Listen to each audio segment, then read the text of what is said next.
এখনো নিখোঁজ ছেলের ছবি আঁকড়ে ধরে কান্নায় বুক ভাসাচ্ছেন অসহায় বাবা। প্রতিদিনই তিনি অপেক্ষায় থাকেন ছেলেকে ফিরে পাবার আশায়। তবে প্রায় ১.৫ মাস পেরিয়ে গেলেও কোনো খোঁজ মেলেনি কোরআনে হাফেজ মুহতাসিম বিল্লাহর। আমার ছেলেকে হারিয়ে আমরা আজকে শেষ হয়ে গেছি। আমাদের পরিবারের মৃত্যু পর্যন্ত নষ্ট হয়ে গেছে। আমরা খাওয়া দাওয়া পড়ালেখা পাক শাক সব বন্ধ। এই ছেলের জন্য হয়তো আমরা কি অবস্থা, আমাদের পরিবারের মৃত্যু পর্যন্ত নষ্ট হয়ে যাচ্ছে। আমরা জানি না আমরা বাঁচতে পারবো কিনা। চট্টগ্রামের সীতাকুণ্ড উপজেলার ছোট কুমিরা কলেজ রোড এলাকায় ভাড়া বাসায় পরিবারের সাথে থাকত অষ্টম শ্রেণীর মাদ্রাসা পড়ুয়া মুহতাসিম বিল্লাহ। ২ ভাই ও ১ বোনের মধ্যে সবার বড় মুহতাসিম। যাওয়ার পর থেকে আর কোরআন শরীফ কেউ পড়ে না।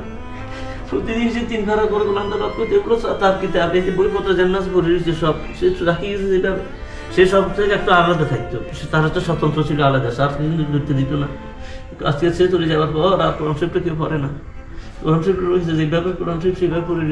নিখোঁজ মুহতাসিমের বাবা নুরুদ্দিন জানান, প্রতিদিনের মতো ২৮ নভেম্বরও ফজরের নামাজ পড়তে ওঠে মুহতাসিম।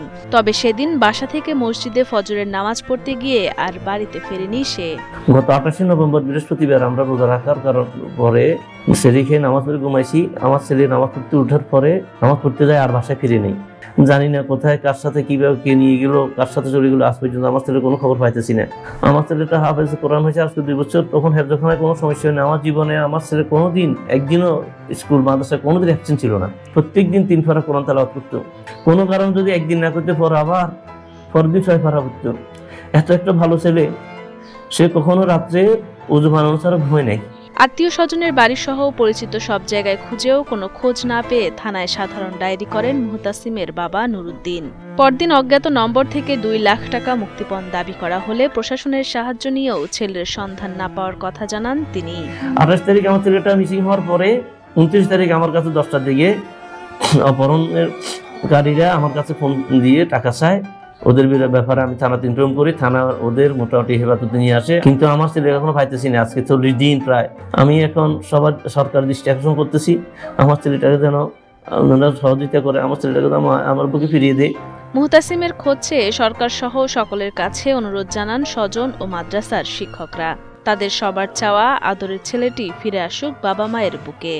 আমি এই ছেলেকে দীর্ঘ 4-5 বছর থেকে চিনি।